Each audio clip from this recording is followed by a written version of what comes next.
사도행전 두 번째 시간이자 신앙고백 첫 번째 시간입니다. 사도신경은 특별히 12고백으로 되어 있는데 첫 번째 고백이 성부 하나님에 대한 고백이고 두 번째부터 일곱 번째까지가 성자 예수님에 대한 고백이고 여덟 번째부터 마지막 고백 12번째까지 고백을 성령 하나님의 고백이라고 일반적으로 해석을 합니다. 물론 이 고백이 12고백이 될 수도 있고 14고백이 될 수도 있는데 보통은 12고백으로 저희가 다루는데 첫 번째 고백이 성부 하나님에 대한 고백입니다. 하나님은 누구신가? 이 질문이 첫 번째 가장 본질적인 질문이죠. 하나님이 누구신가?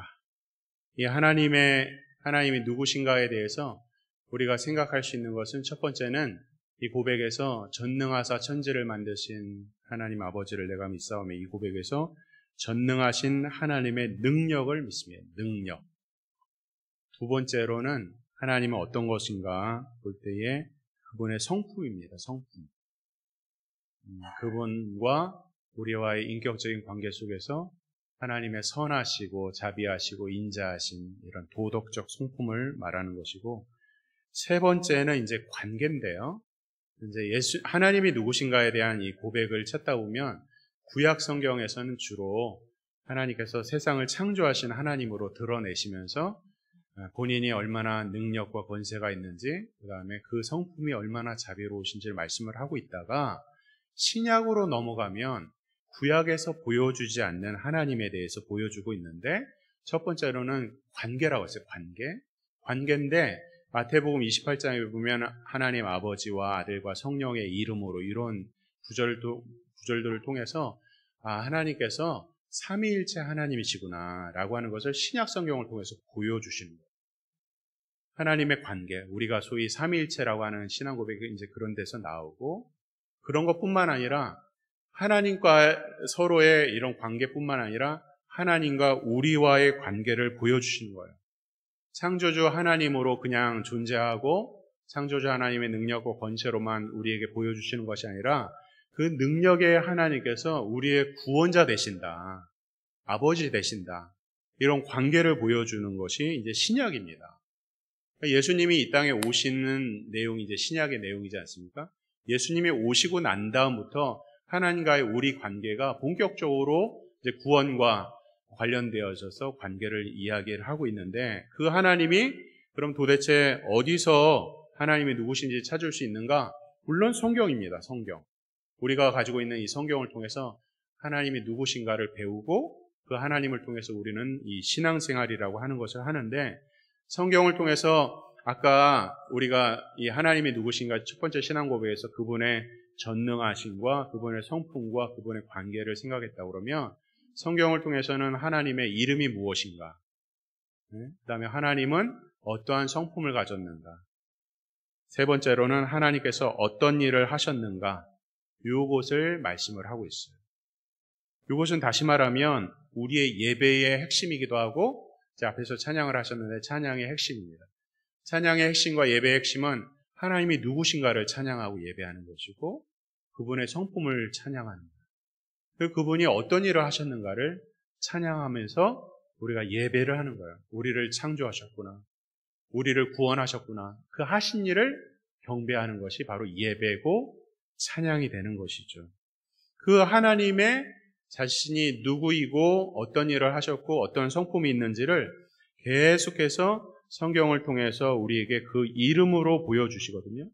이름을 우리가 이제 하나님의 이름을 어떤 거를 압니까? 라고 물어보면 여러 가지가 있겠죠. 엘샤다이 하나님. 우리가 오늘 첫 번째 보는 이제 전능하신 하나님의 엘샤다이거든요. 그 다음에 엘로임 하나님, 여호와 라파, 여호와 니시, 이렇게 우리가 하나님의 이름을 성경을 통해서 배우지 않습니까? 그 하나님의 이름이 역사와 전통을 통해서 대대로 이어지게 하셨어요.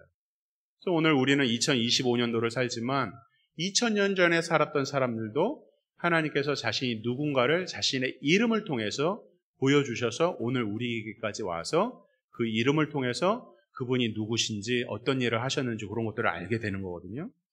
그렇게 대대로 역사와 전통을 통해서 우리에게 하나님이 누구신가를 알려준 것을 우리는 소위 신조라고 합니다. 신조.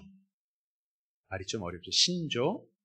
우리 교회는 몇 개의 신조, 어떤 신조를 믿는가, 이게 이제 우리 규약에 다 있거든요. 그 하나님이 어떤 분인가를 믿는 것을 신조라고 그러고, 또 다른 말로는 신앙 고백이라고 그래요. 신앙 고백. 우리가 사도신경 신앙 고백을 한다고 그러지 않습니까? 신조와 사도신경은 이제 문체가 다를 뿐이지 같은 내용이에요. 내가 믿는 하나님이 어떤 하나님인가를 드러내고 있는 것을 신조라고도 하고, 종교개혁 이후에는 그 서술에서 이제 신앙 고백이라고 해요. 그러니까 결국 신조와 신앙 고백은 같은 것인데, 신조와 신앙 고백을 통해서 우리는 하나님이 누구신가를 대대로 이어져 와서 오늘 우리에게까지 온 거예요. 그럼 성경에는 이 신조 또는 신앙 고백이 어떻게 나와 있는가? 첫 번째, 그 다음 가장 오래된 신조가 뭐니까 쉐마라는 거예요. 쉐마.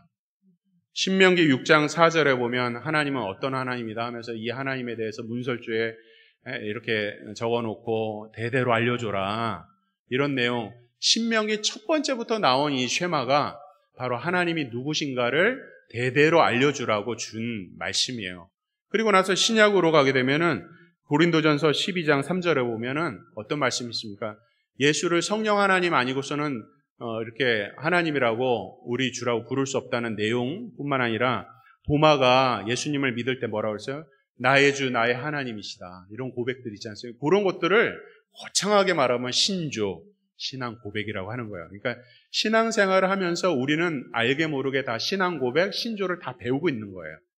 그런 것들이 과거로부터 쭉 이어져 오는 것이다 하는 것입니다. 그러한 내용을 대표적으로 요약한 것이 사도신경이고, 사도신경은 모든 개신교회들이 공통으로 고백하는 것들이에요.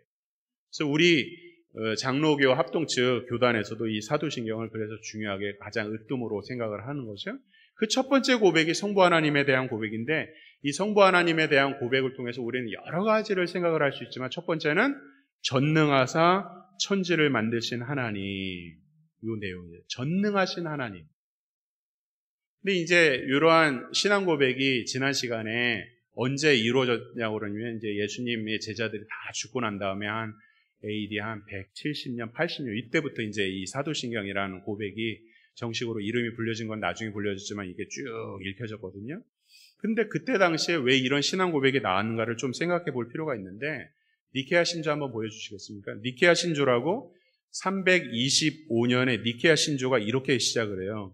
나는 모든 보이는 것과 보이지 않는 것을 만드신, 천지를 만드신 창조주시며 전능하신 아버지 하나님을 믿습니다, 라고 이렇게 이야기해요. 요거 이제 325년 얘기예요. 사도신경 그 이전 거죠. 근데 니케아 신경은 예수님이 하나님께 이렇게 종속된 것이 아니라 똑같은 하나님이다, 이런 논쟁 속에서 나온 것이 니케아 신조인데, 이 신조를 보면은 천지를 만드신 창조주가 먼저 나오고, 전능하신 하나님이 그 다음에 나와요. 우리가 사도신경은 어떻게 해요? 천지를 만드신 하나님의 고백을 먼저 하지 않고 전능하사 천지를 만드신 하나님 아버지를 믿사옵니다. 이 순서가 그 이전에는 바뀌어 있는 거예요. 그 처음에 더 오래된 사도신경에서는 전능하신 하나님이 먼저 나오고 천지를 만드신 하나님이 나중에 나오는데, 그 이후에는 이제 순서가 바뀌었다, 이렇게 될 수 있는데, 그러면 왜 그렇게 됐는가? 왜냐하면 그때 당시에 이단이 있었는데, 어떤 이단이 있었냐면은, 하나님은 창조주신데 창조주라고 하는 세상을 창조하는 이 신은 여러 신들 중에서 가장 열등한 신이라고 생각하는 이단이 있었어요. 그렇기 때문에 이 하나님이 창조를 하셨을 뿐만 아니라, 창조하시는 하나님은 가장 열등한 신이 아니라 세상에서 가장 위대한 전능하신 하나님이다 라고 하는 것을 드러낼 수밖에 없었던 거예요. 그래서 전능하신 하나님을 먼저 고백하고 온 세상을 창조하셨다라고 하는 그런 맥락 속에서 우리가 신앙 고백을 할 때 전능하사를 먼저 이야기하는 거예요. 그러니까 전능하사 할 때는 우리가 이제 신앙 고백을 하지 않습니까? 물론 이제 신앙 고백을 할 때에 제가 여러 가지로 이제 강의한 내용들이 다 머릿속에 스쳐 지나가지 않지만, 그래도 핵심적인 내용들을 이제 생각을 할 때, 하나님이 전능하셔서 가장 세상에서 뭐 신들 중에서 열등한 신이 아니라 유일하신 하나님, 이 전능하신 하나님께서 세상을 창조하셨구나, 이런 생각을 우리 마음속에 묵상하면서 사도신경 고백합시다. 그러면 전능하사 천지를 만든 이 전능하심에 그러한 마음이 이제 들어가야겠죠. 그렇다면 전능하시다고 하는 것이 무엇인가? PPT 다음 거 보여주시겠습니다. 전능하시다고 하는 것은 여러 가지로 설명을 할 수 있어요. 하나님이 세상을 창조하셨고 모든 걸 주관하시고 뭐 여러 가지를 이야기할 수 있는데, 우리 장로교에서 가장 대표적인 신앙 고백이 웨스민스터 신앙 고백이라는 것이 있습니다. 우리 장로님들 장립 받을 때 그 신앙 고백을 나의 것으로 믿습니까? 이렇게 고백을 하게 하거든요. 웨스민스터 신앙 고백서에 보면 이 전능하심에 대해서 뭐라고 얘기하고 있냐면, 시간에 있어서 영원하시고 또 공간에 있어서 모든 것에서 무소부재하시고 편재하시다. 말이 좀 어렵지만 우리 여러분들은 다 무소부재, 편재 이런 것들을 다 이해하시리라고 생각하는데, 이렇게 고백을 하고 있는데 이 고백이 우리의 인간편에서는 참 마음에 와닿아요. 왜냐하면 우리는 다 흙으로 지음받은 사람이기 때문에, 흙으로 지음받은 사람은 시간과 공간이라고 하는 것을 뛰어넘을 수가 없어요. 제가 물질로 되어 있기 때문에, 흙으로 되어 있기 때문에 2024년도로 갈래야 갈 수가 없죠. 공간도 마찬가지로 제가 여기 있는데 저기 방송실에 갑자기 점프해서 갈 수 없지 않습니까? 근데 하나님의 전능하심은 시간과 공간에 제약이 없으셔서 어디나 존재하시고 과거나 현재나 미래나 영원하신 분이다, 이렇게 고백을 하는 거예요. 창조주 하나님이 그런 전능하신 능력을 갖고 계시다. 그런데 이것이 역시 신약으로 가면 어떤 전능하심에 대해서 말씀하고 있냐면, 신약에서는 세상을 창조하셔서 공간과 시간을 창조하셔서 온 세상을 다스리신 하나님의 능력 면에서 플러스 무엇을 얘기하냐면, 세상을 다스리시고 역사하시고 모든 것을 통치하신다는 그 하나님의 통치를 이야기하고 있어요. 예수님 오시고 난 이후부터. 그 이야기는 뭐냐면, 예수님께서 신약에 오시고 나서 공생애를 사시고 죽으시고 부활하신 다음에 이제 장차 언젠가 마지막 날에 오셔서 무엇을 하세요? 온 세상을 심판하신다는 것을 염두에 두고 이 신앙 고백에 전능하심이 있는 거예요. 시간과 공간을 창조하시고 온 세상을 심판하실 것이다. 왜냐하면 온 세상의 통치자이기 때문에. 그 하나님이 이 전능하심에 포함되어 있습니다. 마지막으로 이 전능하심에서 생각하고 싶은 것은, 그럼 하나님은 전능하셔서 모든 일을 다 하실 수 있는가? 전능하시기 때문에 다 하실 수가 없어요. 이상하죠? 다 하실 수가 없어요. 왜냐하면 하나님은 선하시기 때문에. 다음 슬라이드입니다. 그러니까 무슨 말이냐면, 하나님은 모든 일을 다 하시는데 하나님은 완전한 선이세요. 선이셔서 악을 못 하세요. 죄를 못 지으시고 거룩하지 못한 것을 할 수가 없어요. 그러니까 전능하신 하나님인데 못하시는 일이 있다, 이런 역설법이 나가는 거예요. 하나님은 너무나도 선하신 하나님이에요. 능력이 있을 뿐만 아니라 그 능력의 하나님께서 모든 악을 심판하시지 악에 존재하지 않는다. 하나님의 선하심. 그 하나님이 바로 우리의 하나님이신 것입니다. 이것이 전능하심에 대한 첫 번째 고백의 내용이고, 두 번째는 전능하사 천지를 만드셨다고 그래요. 천지를 만드셨다고 하는 것은 세상 모든 우주를 만드셨다는 거예요. 세상 모든 우주를 만드신 하나님이 우리 하나님이고, 세상을 지금도 주관하신다고 하는 그 시각과 관념을 가지고서 세상을 바라보는 것을 우리는 세계관이라고 이야기를 해요. 다시 말하면 세상에 믿지 않는 사람들은 천지를 창조하시고 전능하신 하나님을 믿지 않기 때문에 자신들이 인생의 왕이 되어서 세상을 바라보는 그런 눈을 가지고, 돈이 먼저다, 명예가 먼저다, 이렇게 살지만, 우리는 세상을 창조하신 하나님께서 우주를 창조하셨고 그 하나님이 선하셔서 그 하나님이 우리를 만드신 그 목적에 따라서 이 땅을 살아가는 것이죠. 그런 눈으로 세상을 살아서 우리는 세상에서 소위 소금과 빛의 사명을 가지고 살아간다, 이렇게 얘기하는 거예요. 그 슬라이드 계속 놔두시면 돼요.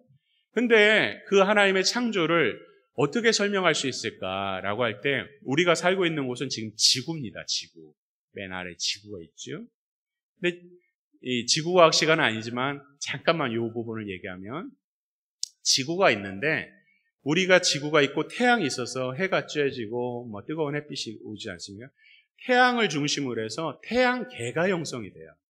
그래서 그 태양계에는 어떤 별들이 있냐면, 행성이 있냐면, 수성, 태양과 가까운 순서로 수성이 있고 금성이 있고, 그 다음에 우리 지구가 있어요. 그리고 나서 화성 가려고 지금 그렇게 애를 쓰죠. 목성, 토성, 천왕성, 해왕성. 기억이 나시는지 모르겠어요. 요것을 이제 태양계라고 하고, 태양계를 넘어선 것을 은하계라고 하고, 은하계를 넘어선 것을 우주라고 하거든요. 그러니까 우주를 창조하신 거예요, 하나님은. 지구만 창조하신 것이에요. 우주를 창조하셨는데, 이 은하계, 우주가 얼마나 크냐면, 태양계에 있는 행성은 기껏 해봤자 8개로 우리가 알고 있는데, 태양계에 몇 개의 행성이 모아지면 은하계가 되는지 아세요? 태양계가 1000억 개가 모이면 은하계가 돼요. 1000억 개. 놀라지도 않으십니까? 은하계가 몇 개가 모이면 우주가 되는지 아세요? 그 은하계가 또 1000억 개가 돼야 돼요. 우주가 상상을 할 수 없어요. 아무리 거대한 망원경을 가지고 우주를 관측하려고 해도 저기 멀리에 있는 은하계의 그 우주 끝에 있는 것이 우리의 눈에 도달한 경우 이미 그 별은 다 없어진 거예요. 너무너무 거리가 먼 거예요.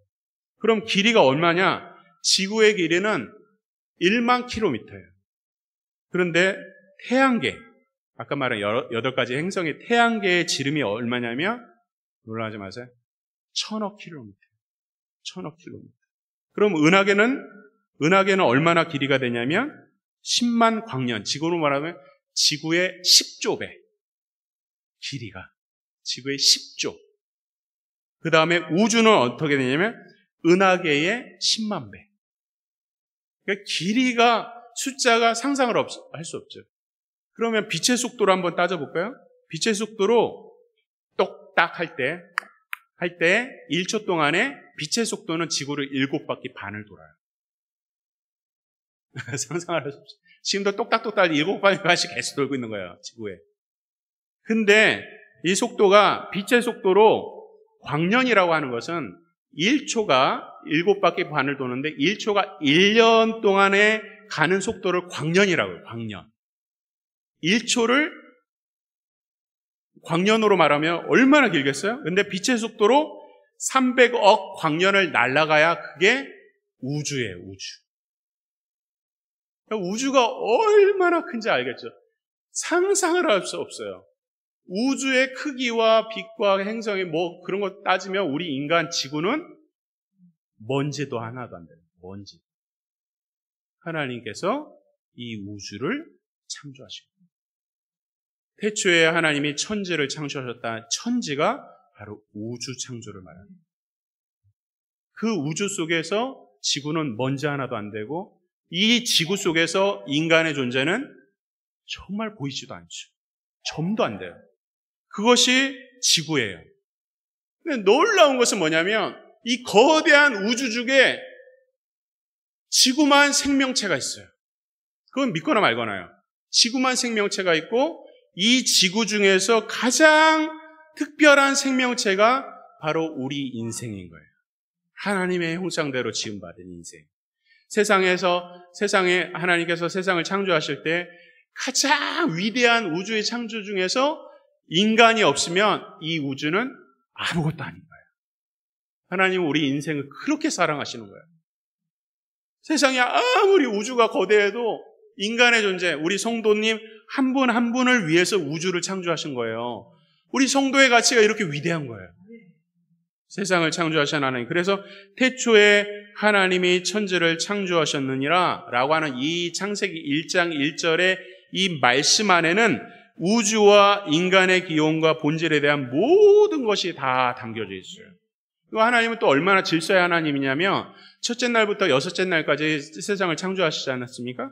첫째 날부터 셋째 날까지는 빛을 창조하고 하늘을 창조하고 땅을 창조하고 그 다음에 뭐 바다를 창조하고 뭐 이런 식으로 형태를 만들어요. 형태. 그리고 넷째 날부터는 그 안에 채우는 내용을 채워요. 처음에 온 우주를 창조할 때 보면 혼돈하고 공허했다 이런 말씀이 있지 않습니까?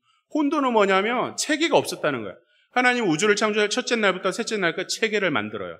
그리고 그 체계 속에서 하늘의 별과 달과 이것을 달아 놓으시고 그 다음에 바다의 물고기, 하늘의 새를 만드시고 이 땅에 인간을 내용을 채워주시는 거예요.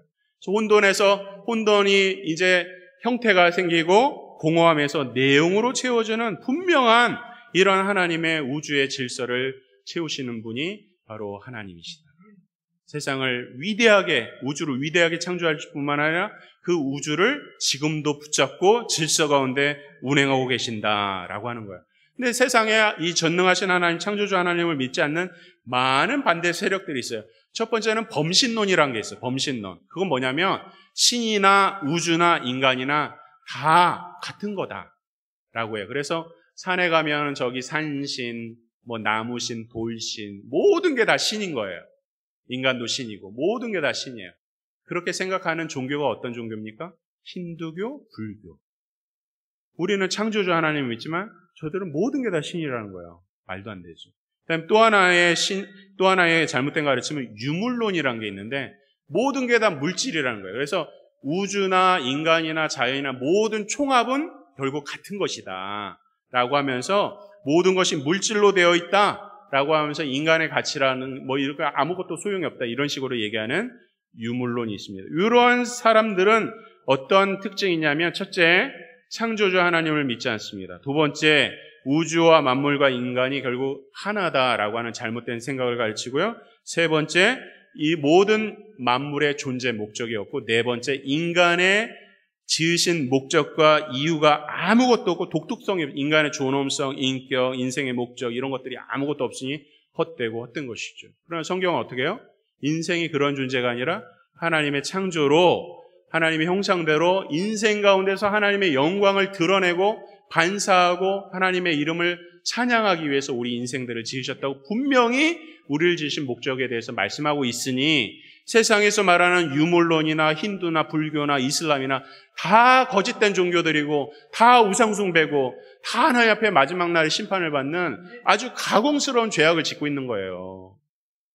그러니까 우리는 타 종교의 사람들을 생각할 때 저런 거 믿을 수도 있지라고 생각을 하지만 그 사람들이 잘못 믿는 믿음으로 인해서 믿지 않는 사람들을 혼돈시키고 그 사람들을 죄악 가운데 빠뜨리고 우상숭배를 하고 구원에 이르지 못하게 하는 그 죄는 자신들의 죄에 대한 대가를 지불할 뿐만 아니라 모든 믿지 않는 사람들을 잘못된 길로 인도하는 그 길이야말로 하나님께서 엄중하게 물으시는 죄악 중의 죄악이라는 것을 우리가 알아야 되는 것입니다. 이것이 창조주 하나님께서 이 신앙 고백에 나온 두 번째 고백의 내용의 핵심입니다. 세 번째는 뭐냐면 PPT 다음 거 보면 신앙의 역사는 왜 전수되는가? 우리가 전능하사 첫 번째 생각이죠. 천지를 만드신 하나님, 그 다음에 하나님 아버지를 믿사오니. 이 세 번째 고백, 첫 번째 고백의 세 번째 특징이에요. 하나님 아버지를 믿는다. 생각해 보세요. 창조주 하나님을 믿고 전능하신 하나님을 믿는데 그 하나님이 나랑 상관이 없으면 우리가 이 시간에 있을 이유가 뭐가 있습니까? 그분이 나랑 상관이 없으면 우리가 이 자리에서 예배하고 주일날 이 시간을 드릴 필요가 없어요. 근데 그분은 어떤 분이시라고요? 우리의 아버지가 되십니다. 아버지가 되십니다. 전능하시고 세상을 창조하신 하나님을 믿는 백성들이 다 그분을 아버지로 모신 사람들이 모여서 한 가지로 예배를 드리고 같은 신앙 고백을 하는 것을 우리는 교회라고 하는 거예요. 그래서 신앙 고백이 나올 때 자녀들에게, 믿지 않는 사람들에게 이 신앙 고백을 첫 번째로 가르쳐 준 이유는 우리 공동체는 하나님을 믿는데 그 하나님이 그냥 능력만 많으신 하나님이 아니라 우리를 사랑하시고 우리를 위해서 죽기까지 하신 그 사랑의 하나님이고 우리 아버지라는 것을 가르쳐 주는 것으로 신조, 신앙고백, 사도신경 이런 것들이 나와서 같은 공동체를 묶어주는 거예요. 우리가 예배를 드리는데 말씀을 받을 때에 어떤 사람은 나는 이런 걸 믿어, 어떤 사람은 나는 이런 걸 믿어, 이러면 같은 교회가 될 수가 없어요. 같은 고백을 해야 되는 거예요. 그것을 요약한 것이 사도신경이고 그 요약을 우리만 아는 것이 아니라 누구에게 알려줘야 돼요? 우리 자녀들한테. 신앙의 전수가 이루어져야 돼요. 저는 될 수만 있다면 우리 영아부터 노년에 이렇게 다 같이 예배를 드렸으면 좋겠어요. 제 바람. 사실 한국교회가 이렇게 주일학교, 교회학교로 떨어진 것은 1970, 80년대 막 교회가 부흥하면서 일어난 일이에요. 같이 예배를 드릴 수가 없으니까. 근데요, 저는 제가 아이들한테 말씀을 전해봐도 아무리 제가 생각할 때 이거는 장년들이 이해되는 말씀일 텐데 라고 전해도 아이들은 저의 제스처와 어감과 저의 표정과 저의 진심을 다 알더라고요. 신앙이 느껴지는 거예요. 하나님을 사랑하는 것들이 아이들한테 안 전해질까요? 전해집니다. 다 전해져요. 근데 미국에서 제가 목회를 할 때는 미국에서는 자녀들하고 같이 예배를 드리고 싶어도 예배를 못 드려요. 언어가 달라서. 한국말을 잘 못 알아들어요. 같이 예배를 드려도 예배를 드릴 수가 없는데 한국 교회는 그렇지 않잖아요. 세대 차이라는 게 있긴 하지만 같은 언어고 같은 문화권, 같은 지역사회 있잖아요. 그래서 저는 건강한 교회는 모든 세대가 같이 예배를 드리는 교회라고 생각을 해요. 어쨌든 간에 중요한 것은 이러한 신앙 고백이 전수가 되기 위해서 이런 신앙 고백을 했고, 이런 신앙 고백은 모든 사람들에게 다 전달돼야 되는 것이다. 현대인들은 어떻습니까? 이런 고백을 통해서 내가 하나님의 소유된 것을 싫어합니다. 헌신하기를 싫어해요. 근데 우리가 사실은 제가 이렇게 얘기하면 또 헌신 좀 용어가 좀 혼돈이 될지 모르겠지만 사실은 우리 인생편에서 헌신이란 용어는 적당하지 않아요. 왜냐하면 헌신이란 말은 뭔가 내 편에서 하나님께 드린다는 의미가 있어요. 그래서 우리는 그저 순종하는 것이지 헌신이 아니거든요. 일반적으로는 그냥 헌신 예배라고 하고 헌신한다고 얘기를 하니까 오해는 하지 마시고 그냥 헌신으로 쓰지만, 그러나 내 편에서 무엇인가를 드리지 않기 때문에 우리는 그저 하나님 말씀하시면 순종할 뿐인 거예요. 근데 이러한 순종이 싫고 헌신이 싫은 사람들이 다 이렇게 세상에서 물질로 정말 일렁이는 세상 파도 속에서 흔들리면서 살아가는 그런 일들이 많이 있습니다. 그래서 우리는 정말 신자라고 하면 신자라고 하는 이름표에 맞도록 우리의 정체성을 확인하는 거예요. 우리가 믿는 성부 하나님은 전능하신 하나님이시고 그분은 세상을 창조하시되 그것으로 끝난 것이 아니라 우리의 아버지가 되신다. 인격적인 관계. 이것을 오늘 우리 교회가 배우고 깨닫고 전수해야 될 사명이 있는 것입니다. 그러므로 우리가 배우는 이 사도신경은 현실과 떨어진 어떤 탁상 공론이 아니에요. 그리스도인이 된 사람은 누구나 다 이런 신앙 고백을 배우고 전수하고 가르쳐야 되는 거예요. 그래서 제가 전한 내용들을 다 일일이 다 이해하지 못해도 핵심되는 것들 있잖아요. 그런 것들을 깨달으면 우리 자녀들한테 톡으로 보내는 거죠. 오늘 우리 교회에서 말씀 시간에 이런 하나님에 대해서 배웠는데 너도 이런 하나님 믿기를 바란다. 아니면 그런 성구로 하나 보내주는 거예요. 자녀 교육이라는 게 별게 있습니까? 멀리 떨어져 있는 타지에 있는 자녀들한테 내가 사랑하고 내가 믿는 하나님을 한 번 알려주는 거죠. 그러면 우리 어머니 아버지의 신앙에 대해서 우리 자녀들이 한 번 생각하고 타지에서 방황할 순간에 자기 어머니의 신앙을 생각하는 거죠. 그래서 다시 돌아오는 거죠. 그것이 신앙의 전수인 것입니다. 그래서 이 신앙 고백의 정수를 아는 것은 너무나도 중요해요. 첫 번째 신앙 고백, 전능하사 천지를 만드신 하나님 아버지를 내가 믿사오며, 이것이 우리의 고백의 내용입니다. 이 고백이 온전하다면 이제 우리는 두 번째 고백으로 넘어가죠. 그것이 이제 다음 주 예수님에 대한 고백인데, 예수님에 대한 고백이 가장 많아요. 그 고백을 우리가 생각하면서 이미 우리가 배운 내용들이에요. 그것을 정리한다고 생각하시면서 사도신경이 우리의 고백이 되기를 주의 이름으로 축원합니다.